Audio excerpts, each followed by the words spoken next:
इंग्रेज शासनाधीन समय ओडिशा राज्यर परिस्थिति खूब करुणमय हो पड़ा। ओडिशा को खंड खंड करी विभिन्न प्रदेश सहित जोड़ी दि जाइथिला। सही समय उत्कल जननीर दुख को बुझीपारी आगे आसीथिले उत्कल गौरव मधुसूदन दास।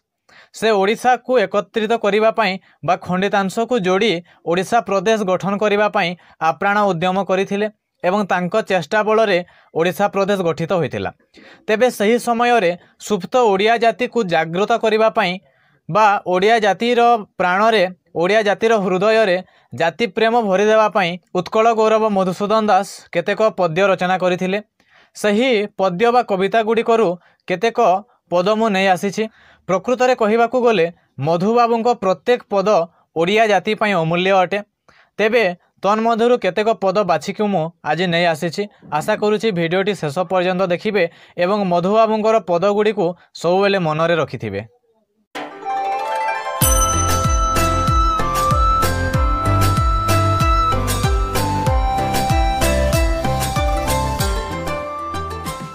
प्रथम पदटी हेउछि तुमने भाविछु तोषा मद करी बढ़ाइबु जाति मान। तुमने भाविछु तोषा मद करी बढ़ाइबु जाति मान। तोषा मदियार कुकुर प्रकृति अईठा पतरे ध्यान। तुमने भाविछु तोषा मद करी बढ़ाइबु जाति मान। तोषा मदियार कुकुर प्रकृति अईठा पतरे ध्यान।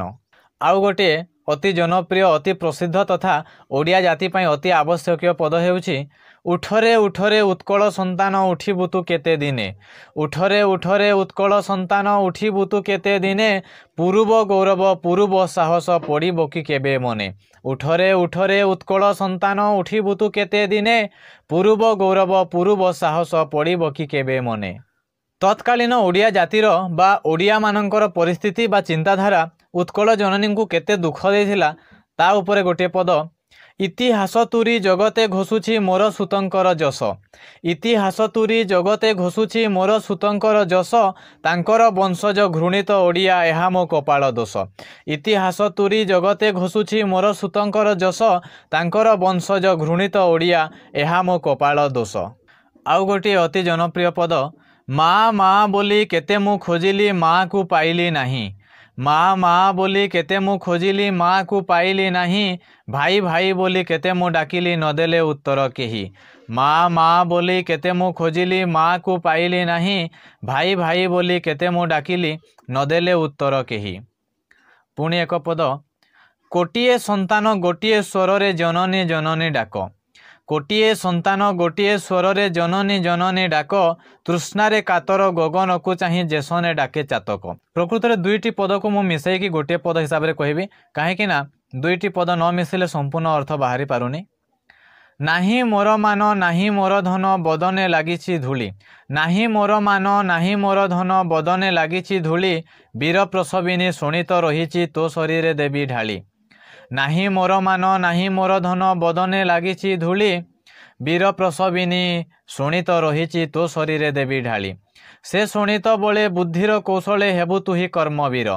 से शोणित बले बुद्धिर कौशले हेबु तुही कर्मवीर। अति अल्प दिने प्रभुंक कृपारे तोर दुख हेबो दूर।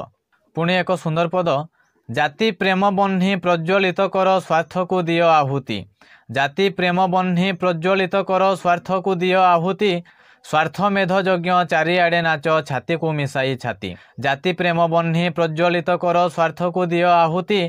स्वार्थ मेध यज्ञ चारिआडे नाच छाती को मिसाई छाती।